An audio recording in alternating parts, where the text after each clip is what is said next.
ભજનમાં હતા એટલે મેતીએ દરવાજો ખોલ્યો. ત્યાં તો એક કડિયું પહેર્યું હતું, ધોતી પહેરી હતી અને લાલ ગમચો નાખ્યો હતો. રસોઈ આવ્યા હતા. મેતી કીધું, ભાઈ તમે કોણ?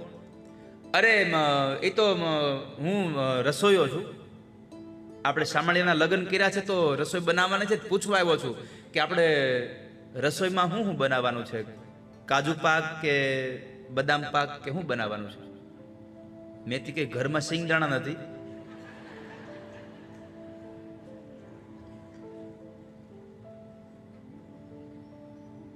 ઉભા રહો, બરાબર. મહેતાજીને બોલાવો. મહેતાજીને બોલાવ્યા. આવો. આ ભાઈ તમને આવ્યા. મહેતાજી તો ઓળખી ગયા કે ઓહો હો, આ તો ઉદ્ધવજી પોતે છે. ભગવાને ઉદ્ધવને રસોઈયા બનાવીને મોકલ્યા છે. આ તો ઉદ્ધવ પોતે છે. જ્યાં કઈક હજી આમ ભાવ પ્રગટ કરવા જાય, ઉદ્ધવે કીધું મૂંગા રહેજો ને કે બધું છતું થઈ જાય ને. કાંઈ બોલતા નહીં. મહેતાજી, આપણે કેવી ડીશ બનાવવાની છે? મહેતાજી કે તમને સારું લાગ્યું બનાવો. મનમાં કીધું આપણે ક્યાં પૈસા દેવા છે? તમને મજા આવે બનાવો.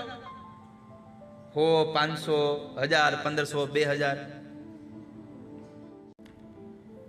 ભગવાને ઉદ્ધવને કીધું તમારે જે બનાવવું એ બનાવો. અર્જુન આવ્યા, રંગ ઘોળવા વાળો.